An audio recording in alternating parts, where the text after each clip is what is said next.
This is Saskia, and this is Note to Self, your weekly dose of everything that's simply too long to text.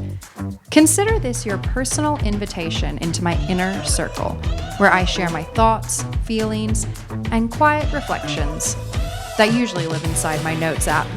Thanks for joining me. Hi, Note to Self. Welcome back for another week. Sometimes it feels a bit like Groundhog Day, my friends, I gotta say. I feel like I'm having one of those weeks with work, just the same thing, week after week. You see me slowly fading, eyes fading away. It's just like, it's a lot. I've had one of those days where I'm just context switching so much and my brain feels broken. But I'm looking forward to a little record, get my creative juices flowing, chat to my people, even though you don't chat back, but I feel like you're here with me. Yeah, it was a long weekend in New York or in the US. And exciting update, Jeffrey and I had our first time having a member of our families meet each other. My family is obviously not in New York City. His are mainly in Philly. So our families very rarely cross paths, if ever. So we had my cousin who lives in New York, who I'm really close with, spoken about him before. He's a listener. Shout out. Love you. Also, you drive me mental, but I love you. JK. I always like to razz him, you know? He's going to find that stupid. So him and his wife, who I'm also very close with, which I'll tell the story in a second, but they came to Avalon for the weekend, which is this beach town in New Jersey where Jeffrey's parents have a house. So they met Jeffrey's parents for the first time. So it was really, really lovely having the families merge, and it just really was just such an important moment, I think, for us, and we just love spending time with them. They're our family here in the city, and we're super close. But it was so funny. Every time we met people, normally I introduce my cousin's wife as my cousin as well. But when you're introducing them together, you're like, this is my cousin and this is my cousin's, here's his wife. Sounds real weird. So I had to be like, so this is my cousin and this is my cousin's wife. But she's also like family. So I think of her as like my cousin too. Like she is family. We're really, really close. It was like this full expose that I had to give on the importance of her in my life as well.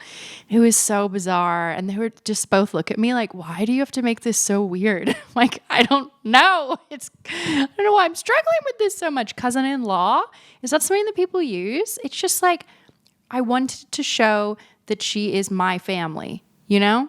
Which clearly, if he's my cousin, but it's like not just my cousin's wife, you know? Our family too. Jeffrey's family as well, our little family.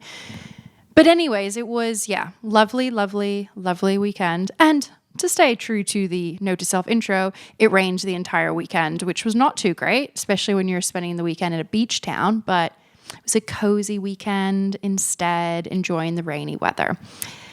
And I think, honestly, it was such a special feeling watching, different parts of Jeffrey's in my life meeting each other and coming together. And it was just something that I'm excited to see more of as more of our family members start to get to meet each other. And it kind of leads into my pop culture pick of the week, which is all about relationship dynamics in general. And it wouldn't be a New York-based podcast if you didn't talk about the biggest drama in this city, other than, I guess, the Knicks going to the final. I'm not a sports person, so I don't know why I threw that reference in. The only thing I know about basketball is that I follow Timothy and Kylie at the games, and that's kind of all I really know. But other than that happening in New York, the biggest drama in New York, from my perspective right now, is Summer House. And I did record this obviously a week before it is coming out. So at this point, only part one of the reunion has come out. There's 3 parts. And part 2 will have already dropped by the time this is out. So what I am about to share is really based on my thoughts on part 1. Now, if you don't know the Summer House drama, I'm going to link in my show notes my short clip on the Summer House drama so you can catch up, because I'm not re-explaining the chaos. There's too much that has happened. But I kid you not, I feel like this has taken over New York City.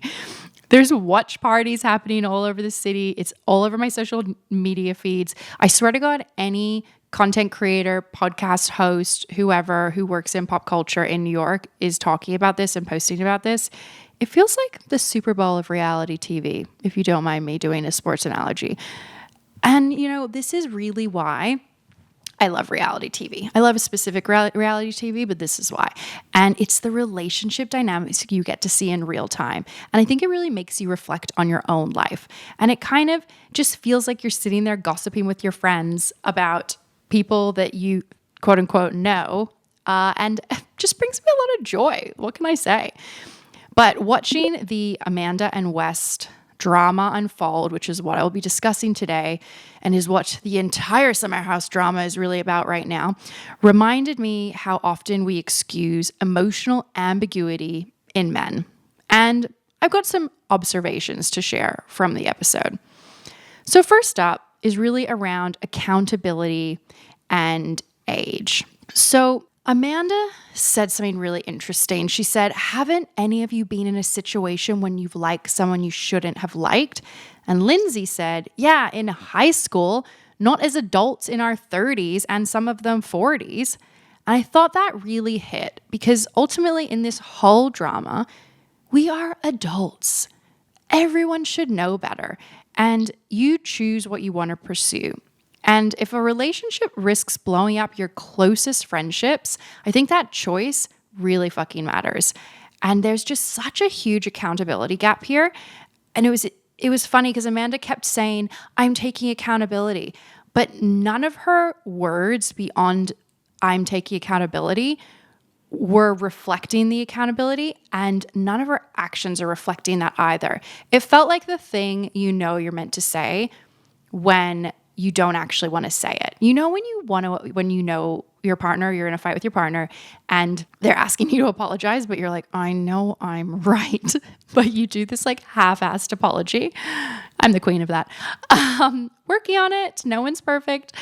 But that is what this felt like, is I need to tick the box and say, I'm taking accountability.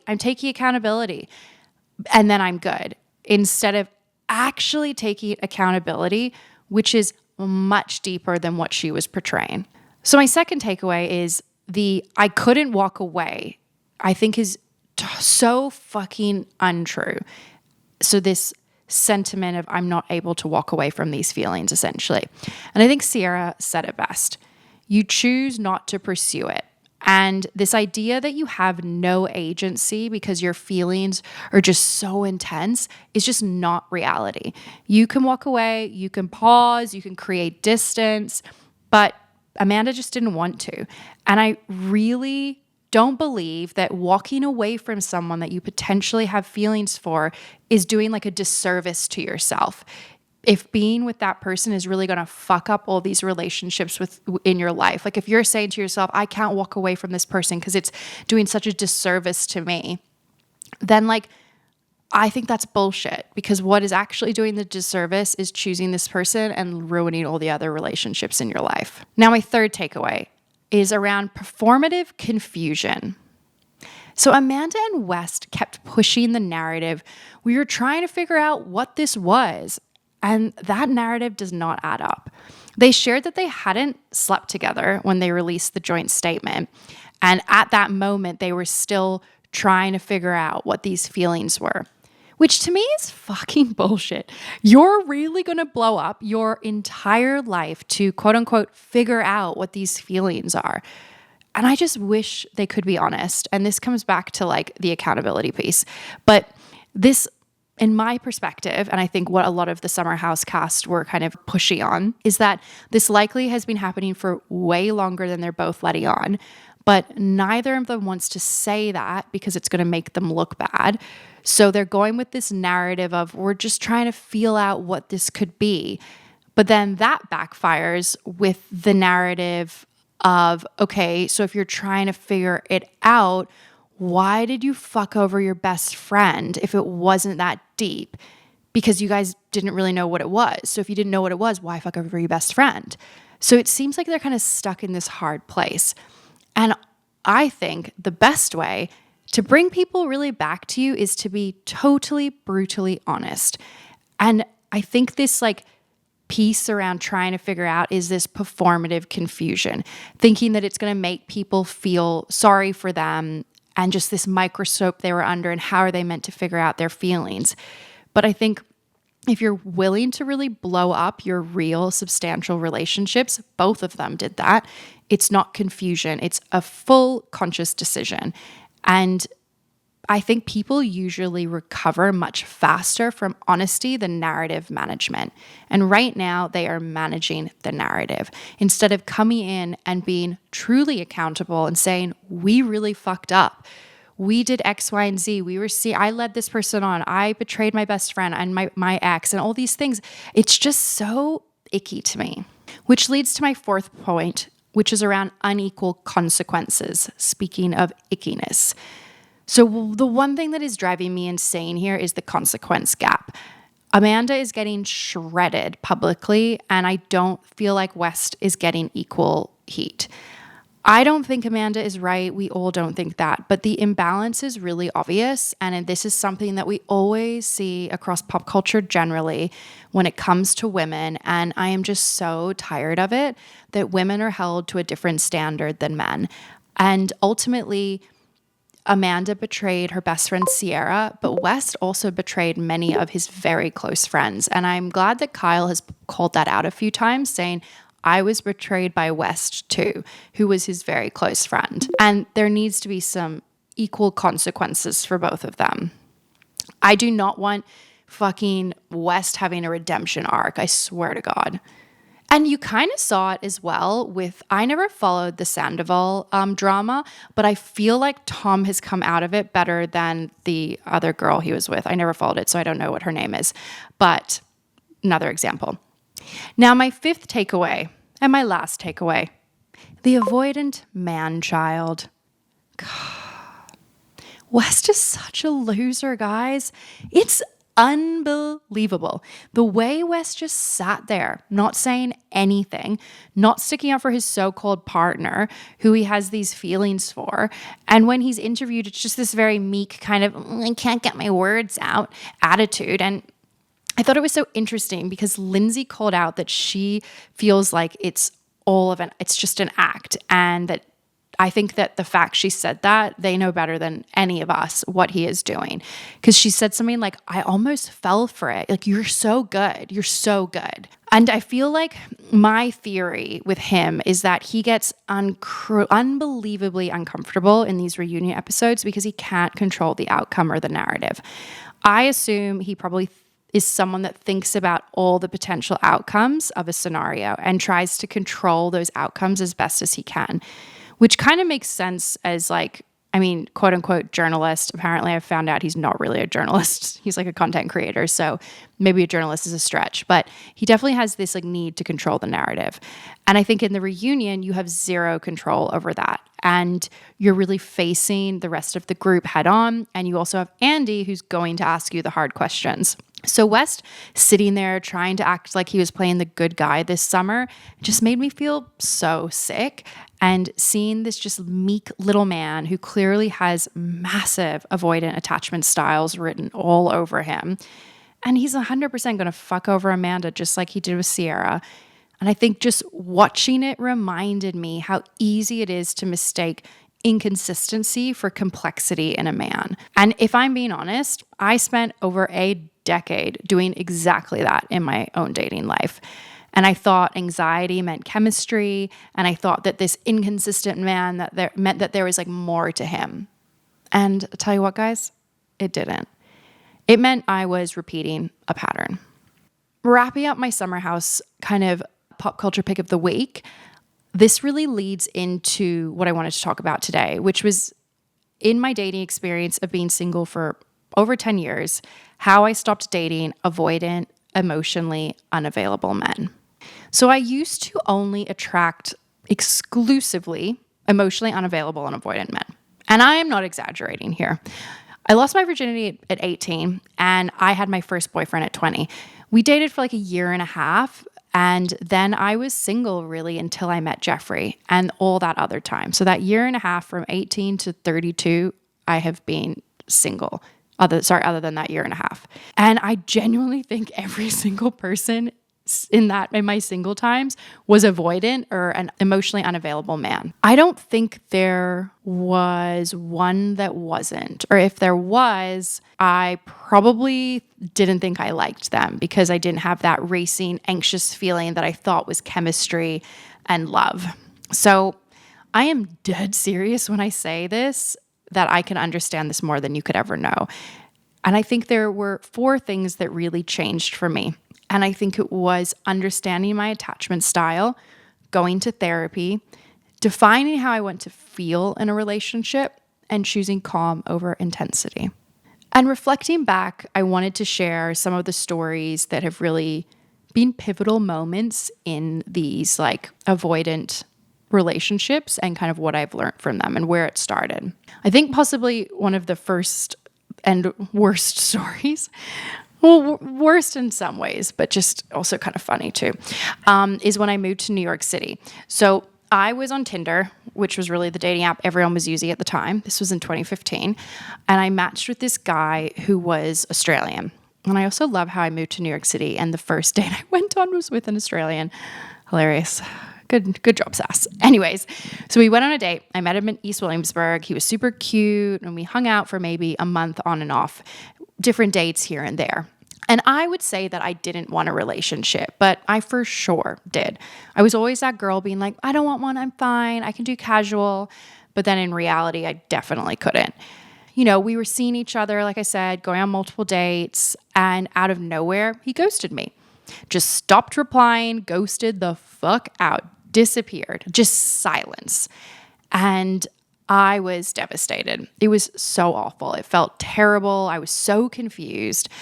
But at the time, I didn't really know much about avoidant anxious attachment. And it must have been about 2 months later, I was out at a bar in Williamsburg and he was there. So we ran into each other. He pulled me aside and he apologized profusely, saying, I'm sorry, I can't believe I did that. I was freaking out, blah, blah, blah. I will never do it again. And I just remember thinking to myself, do not go home with this guy. Like, accept the apology. Do not go home with him. And I was like mad. I remember I was like, that is not cool what you did. But dumb, young me, I went home with him. So stupid. And to put the cherry on top of this, the next day, after sleeping with him, he ghosted me again.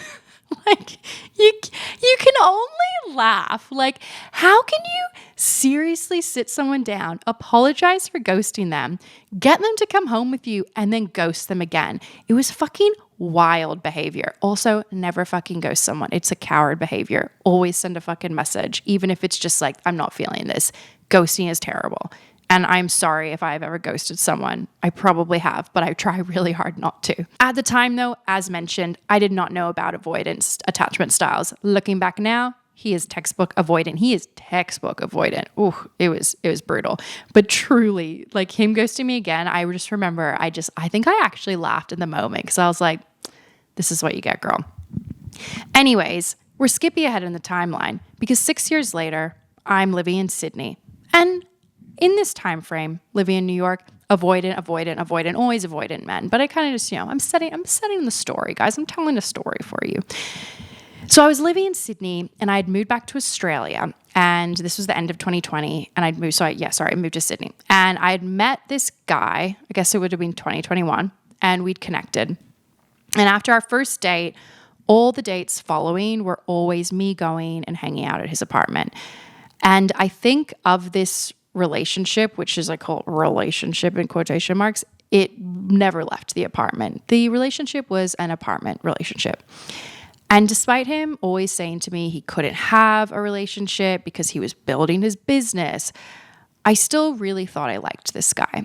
And I had built up in my head what I thought our relationship would be and not really the reality of it.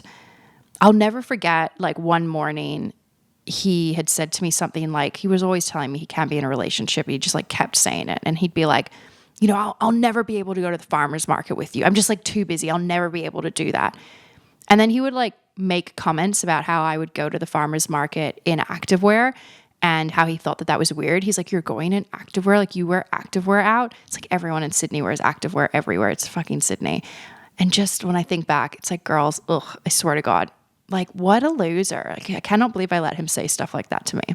Anyways, it kind of makes me sad because he was just such a dick. But I kind of wanted, like, I'm sharing just like these scenarios of what was going on. And he was actually the person who he had been told by his family and friends that he for sure had an avoidant attachment style and that he should read this book Attached. And he would say to me, I know I need to work on my avoidant attachment, but I just don't have time. I'm too busy with work, blah, blah, blah, blah, blah. Excuse. And eventually, you know, as they always do, things fell apart with him. He ended it and I was devastated. But it did make me decide to start reading the book Attached. And my God, when I say that this guy was textbook avoidant, it was wild. When I was reading it, it just gave me so much visibility into the relationship and what was happening and where he was coming from. And it gave me a lot of visibility into my attachment style, which is anxious attachment. And it really showed how these attachment styles can mask what is going on and make you feel like you have these really strong feelings for someone, when in reality, I was just feeling incredibly anxious. And often what happens in this dynamic is the avoidant person pulls away and your attachment flares up and you start wanting more and more and more. So you keep grabbing for more and they keep pulling away. And I just kept holding on tighter. And then that makes them want to push away even more. And I kept feeling like I could change him. And ultimately what's really sad is with the avoidant attachment style is deep down beneath all of it, they want connection. They just don't know how to stay in it because it's too uncomfortable for them, so they pull away. But I felt like this was really a big turning point for me because it brought in this knowledge of attachment styles that I was not super aware of. And I started to talk about attachment theory a lot, and I brought it to therapy and really started to dive into where my anxious attachment style really came from, which a lot of the time, most of the time, it's always childhood. And from my own relationships with my parents as a child to even like I thought back to moments when I was very young and having crushes on boys and, you know, not always going my way. It all teaches this style that things can be taken away. Not to mention what I've spoken about in the podcast before around the flood and losing my home. Like that can create an anxious attachment style because you're scared of losing things. So ultimately, this was one of the really big reasons I was able to stop attracting avoidant men, was working on my anxious attachment and really trying to understand where it came from, what it meant to me, and kind of why I was accepting these half available men. And look, after doing this, it didn't change immediately, but I did start to become way more aware of it. And kind of to make things practical for you, I think if you're in a dynamic right now with someone who's avoidant, there's some red flags that I've kind of noted down that I wish I had caught earlier. And I think it can be helpful for people that are in it, especially if you haven't read the book Attached. So there's 5 red flags. The first one I would say is inconsistent communication. They're not replying or they take days to reply. You're always on edge waiting for a response. The second, relationship future is always vague. That's clear. You never really know where you stand. You never know where you stand with this person. They can't define it. It's always this kind of vague or this idea that they can't be in a relationship. You only meet on their terms. You feel activated more than seen. This is a big one. So I often would always feel by activated. For me, it was just this intense feeling or this anxious feeling, this heart racing. And I often didn't ever feel seen because I think a lot of the time I was also placating myself and placating myself to that person, but changing who I am to suit their needs. And finally, you're doing the emotional labor to keep it alive. No fucking shit, because oftentimes avoidant attachment, they can't connect to their emotions. So you're the one kind of leading with the emotional side of the relationship to even keep it alive. So I hope that's helpful because those are some good markers if you're in an avoidant attachment style. But it took me probably another 2 years of figuring this out. And I started to get really clear on what I wanted. And I would start to write lists about the type of man I wanted to meet based on what I didn't want. So sometimes it was hard to know what I wanted. So what I started to do was I got really clear on what I didn't want. And every time I started dating someone new and it fell apart, or previous scenarios where it had fallen apart, I'd go back to the list and add more things based on what I had learned from that person. So I wasn't writing a list being like, I don't want this, but I was thinking, what is the opposite of that I would want to attract, and writing that onto my list of what I would want. So while learning about my attachment styles and consistent therapy, I was also really starting to clarify with myself the type of person that I wanted to be with. And I guess it was April 2023, so a year and a half after this last scenario, maybe 2, when I had just gotten out of another failed situationship. I really felt like this person was not avoidant. I had just felt like, no, they're not it. They addressed so many of the things on my list.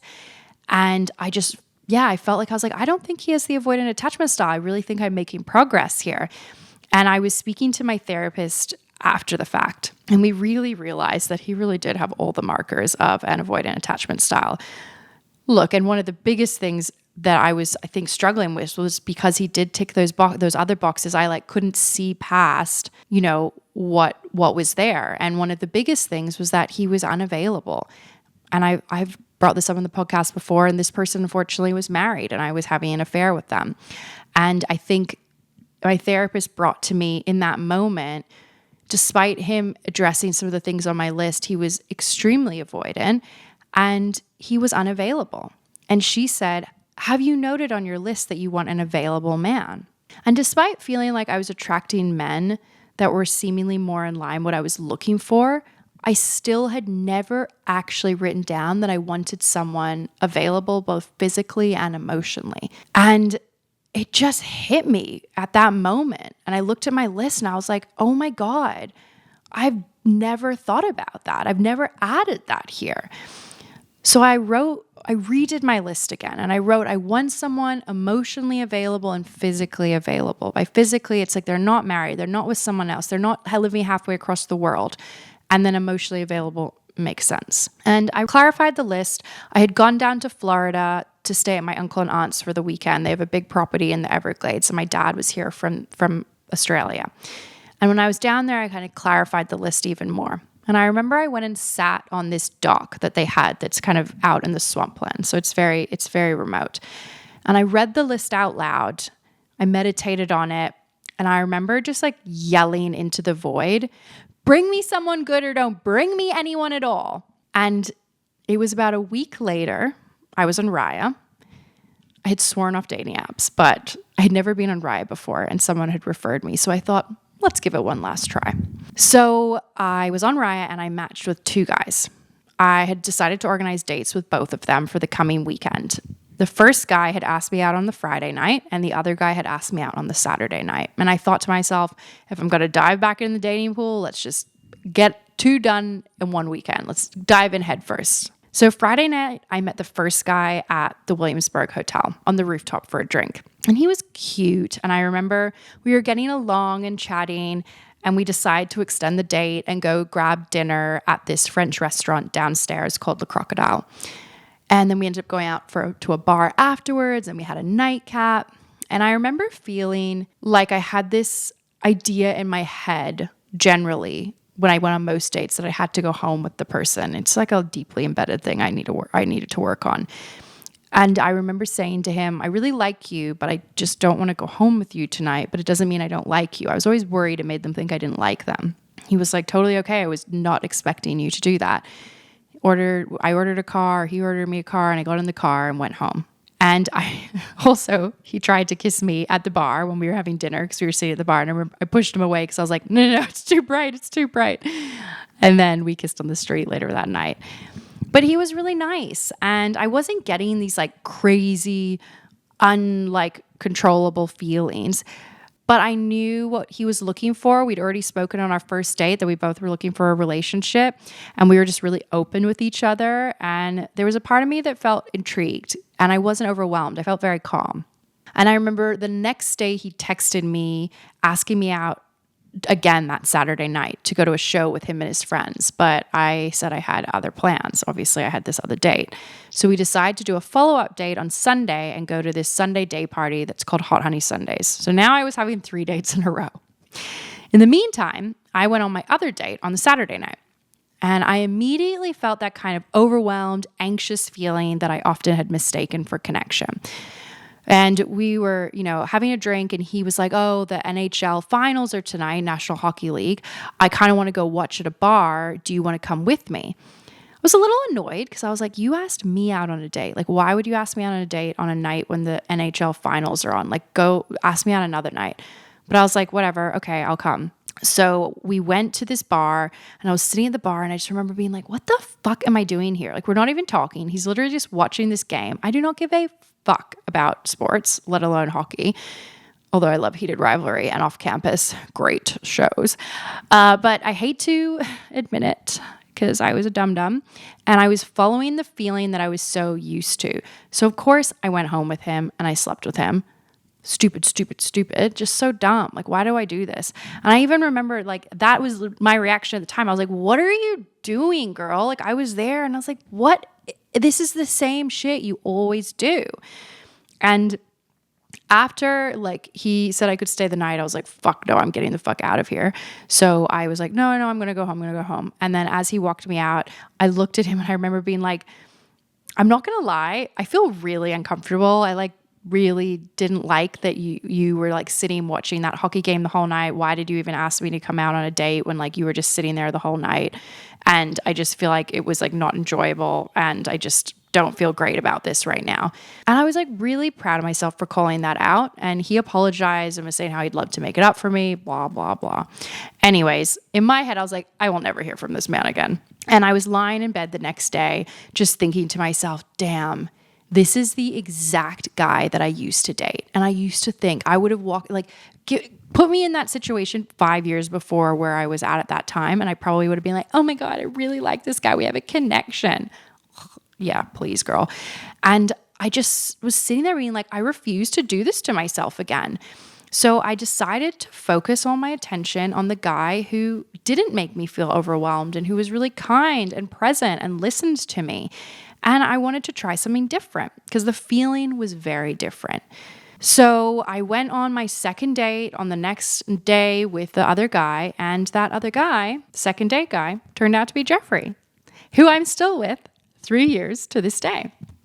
Hysterically, the Saturday night date guy did message me, apologizing again and asking me out on another date. And I was floored. I was like, what? You actually got back to me? I was not expecting that.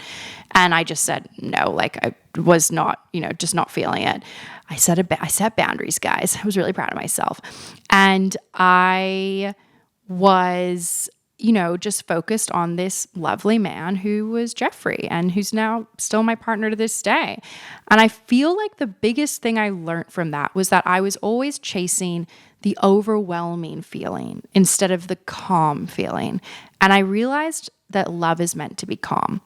And I'm so glad that I, decided to continue dating Jeffrey and pursuing something that did feel uncomfortable because it was new, not in a bad way.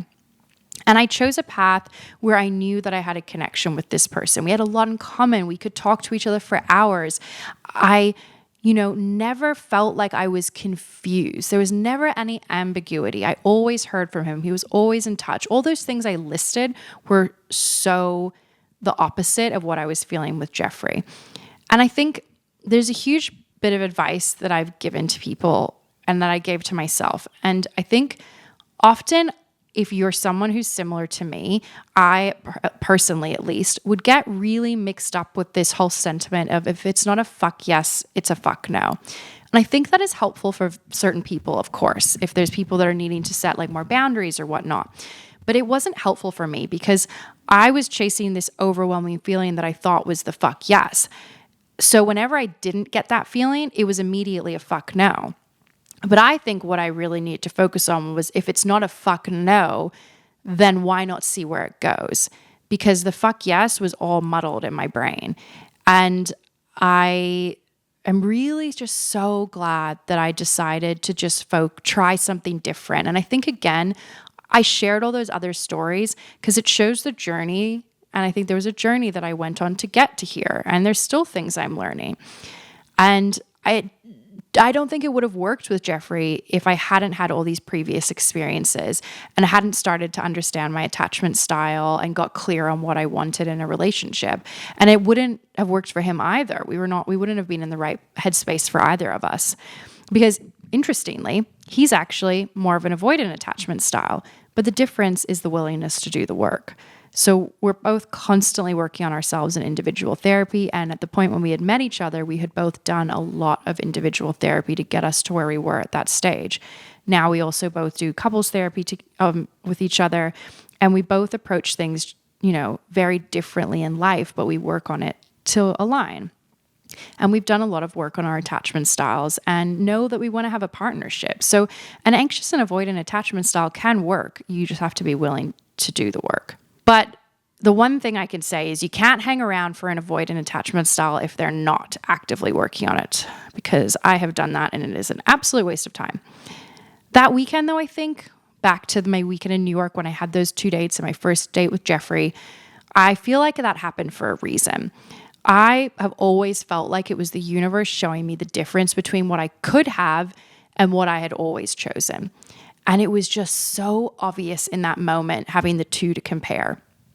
And I really feel like that helped as well, this idea of dating multiple people, which is, again, not a new concept. I was just always really bad at it. And I just get really caught up with one person. And people would always say to me, do multiple dates, but I just really struggled with it. But having those two people and having that other guy that weekend that I had my date with Jeffrey, it really helped me distinguish that final little piece about what I really wanted. And to be fair, the final little piece about what I really wanted, what we really want is always changing, but at least what I've wanted for this chapter in my life. So really summarizing it all, how did I get over consistently dating avoidant, emotionally unavailable men? I read the book Attached. Highly recommend. Read that book. It is not long. It's amazing. I worked heavily on my attachment styles in therapy. I made a list and continued to iterate on it based on what I was looking for in a relationship. And I think there's an important distinction on the list. You can list physical things, but ultimately that wasn't what my list was. A big distinction for me was I started to list how I want to feel with the person in this relationship. And that was a huge kind of unlock for me. I think a lot of the times we write lists with these tangible markers of what we want in a person, but we're not actually thinking about how we want to feel. And I started to really think about that, feeling like I wanted to feel myself and feel freedom and be able to kind of share whatever I want and for the person to listen to me and be present. And those are all the things I have in my relationship. I have so much freedom to be myself, and I never feel like I have to change things to make Jeffrey fit into my life. We fit seamlessly into our lives. So I feel like, when doing your list, think about the feelings rather than anything else. And also writing down that you want someone available if that's an issue for you. But I really do think that distinction was huge. And I would say ultimately try something new. Don't chase the high. If there's someone that you have a good connection with and you have a lot to talk about and they're very communicative, continue dating that person and just seeing where it can lead. If they make you feel calm and seen and they're constantly in communication, that's all a good sign. Because the one thing I noticed with Jeffrey was there was just never a moment where I questioned if he liked me. I never questioned when I was seeing him, questioned what we were doing together. It was just always so clear, even if it was unspoken. It was just clear to me. So ultimately, what changed my dating life wasn't finding a better app or the right bar to meet guys or a hot outfit, although love a hot outfit. But it was learning that anxiety and chemistry are not the same thing. For years, I thought love was the racing heart, the uncertainty, the waiting, the overthinking, the high and then the crash. I thought that meant it mattered, but that wasn't love. That was my nervous system chasing what felt familiar and my anxious attachment flaring. What actually changed everything was just so simple, but it's not easy, is doing therapy and learning my patterns. I stopped romanticizing unavailable people, and I got honest about what I wanted to feel in a relationship, not what looked good on paper. And when Jeffrey showed up and he was calm, I stayed around to see what calm could look like. And calm became love. It's really cute. Oh, Jeffrey, I love you. So if you're in that cycle right now, this is your reminder. You are not hard to love, because I also would tell myself that as well. And you're not asking for too much, because I often would tell myself I'm asking for too much. You're just probably asking the wrong nervous system to meet you where you are. So I just say try one different choice, just one, and you just never know where it could bring you. And I think if this pattern feels familiar, therapy, I'm a therapy podcast gal, and Redetached can really genuinely change your life. And it's a journey. Be kind to yourself and just keep up the work, because I really believe you bring back in your life what you put out, and the more work that you can do on yourself, the better things will come back to you. So I feel like I'm wrapping up the potty today. As always, like I asked everyone last week, please share with your friends. Appreciated. The best way to get the podcast out there is word of mouth. So if you're still with me, share with your network. It would mean the world to me. And I will see you all next week. Thanks again.